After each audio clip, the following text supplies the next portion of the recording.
stock car racing, or better known by its sanctioning body name of NASCAR. He will not lead the first lap of this 500. And the lower it gets in the sky, the tougher it gets. Oh, he goes to the inside! It's about as American as it gets. And in motorsport, I've always wanted to learn. It's hard to find an actual stock car racing school in the United States, but this is the closest I've found. Buck Baker's Seat Time Racing School.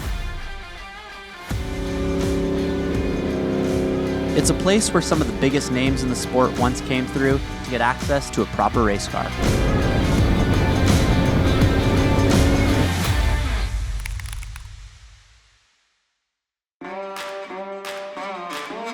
In order to prep for tomorrow, where I'm getting behind the wheel of an actual NASCAR, I'm here in Charlotte at the NASCAR Hall of Fame to learn a little bit more about what NASCAR really is. When NASCAR started in 1949, the first series was called strictly Stock Car Series.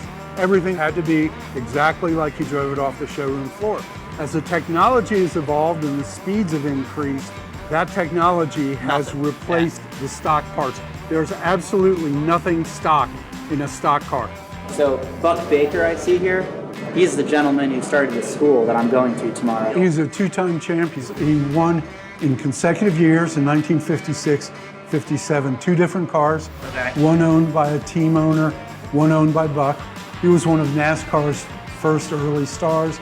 He was in our Hall of Fame class of 2013, and his son Buddy's in our Hall of Fame class 2021. Buck and Buddy. Yep. Only in NASCAR. Their names are Elzie Wiley Baker and Elzie Wiley Baker Jr.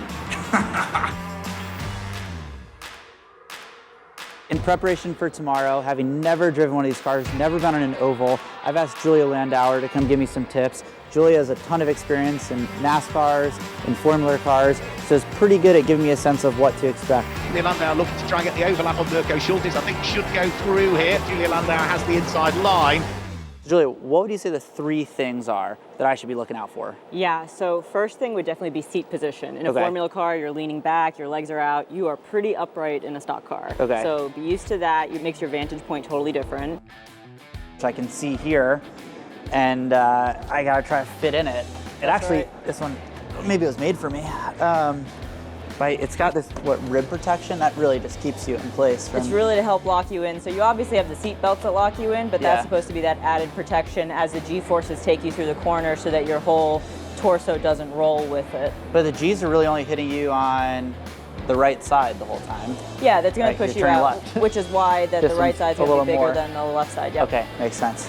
Second thing would be there's a whole right side to the car, so you got to be cognizant of how close you're getting to the wall, and you probably have a lot more space than you think. And then the last thing would be visibility mirrors and your spotter, right? You are so locked into your seat with minimal visibility, so you can use your mirrors a little bit, but it's a lot harder and you need some external help sometimes around the track.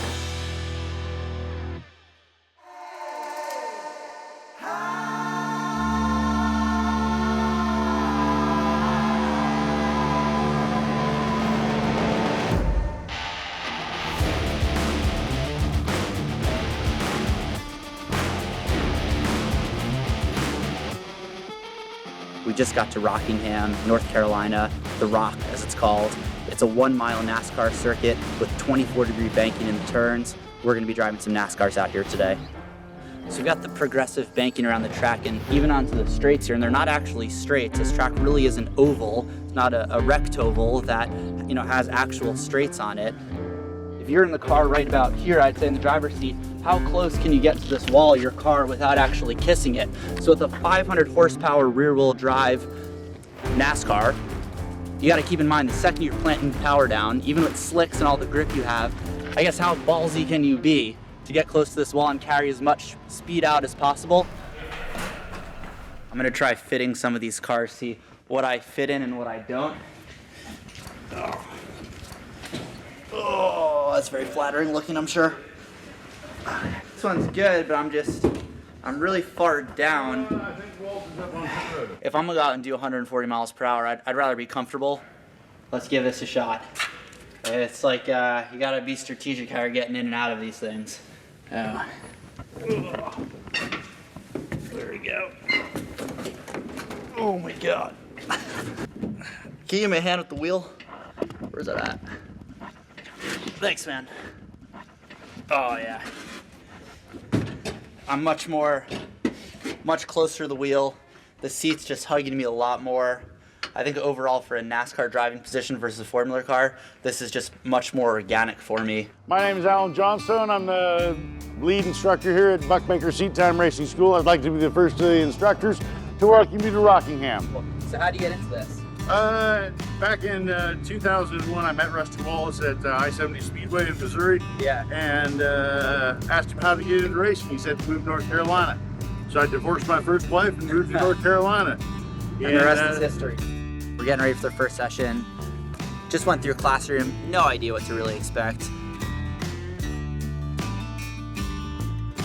As you can see, I don't have my helmet, I don't have my belts on. I don't want to see more than about 3,000 RPM. What I'm looking for is you to show me a good line around the track. Second one in is your ignition switch, flip it up. One on the far outside is the starter. First gear.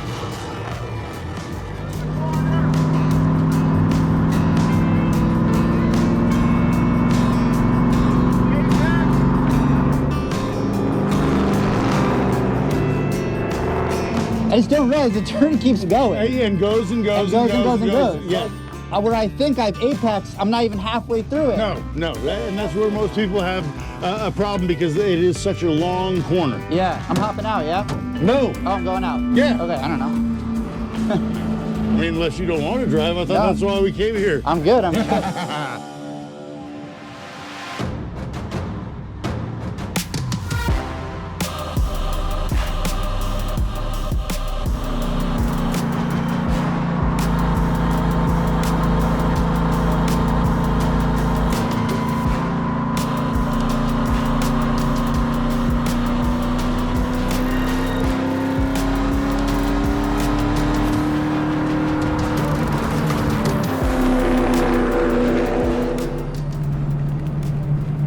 Oh man.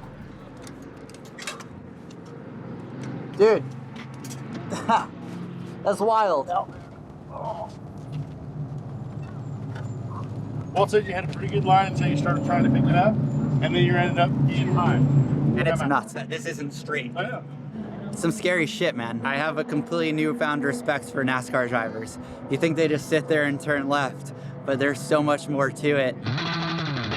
Second session out. Let's see if I can increase the speeds a bit.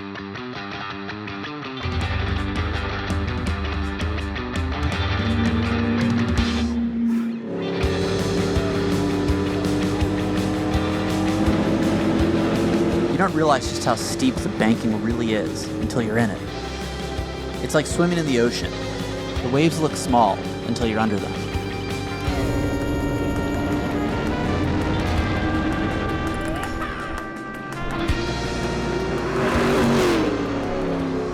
So I just finished session 2. Definitely getting a lot quicker than I was the first session. The first session was just about figuring out where the track is. I feel like it must take years to figure out how to get close to that wall.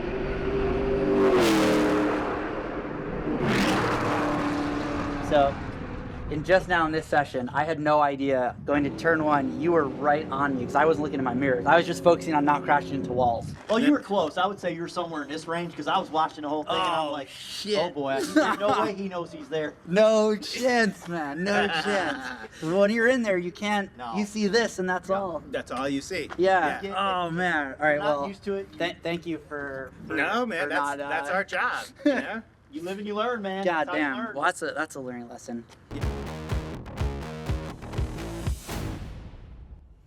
Third session out. You realize that time in the seat is more important than technique. Brake a little later, push a little harder into the banking, and have faith. The car will hold. We try and teach the fundamentals about how to get around the track the right way, and then as you progress, the more you do it, the faster you get. We just came back in. They've got a spotter up here who's actually radioing down to the pit to give live feedback of my racing line. And so in this case, I was tracking out a little bit too much, not close enough on the apex of turn 2. So as I come out, my focus is to really look ahead still and maintain that line. In my head, I have to know that the turn doesn't end. It just keeps going and going and going until I can really see that straight.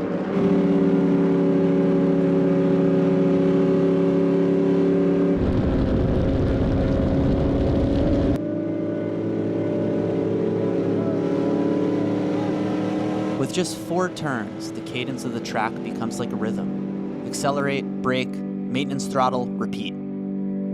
A pro driver could run 100 laps here, and each one would sound exactly the same and be within milliseconds of each other. So maybe more than in any other motorsport, speed in these cars is an exercise in mental stamina, muscle memory, and total concentration. Buck used to say that your hind end is directly connected to your brain.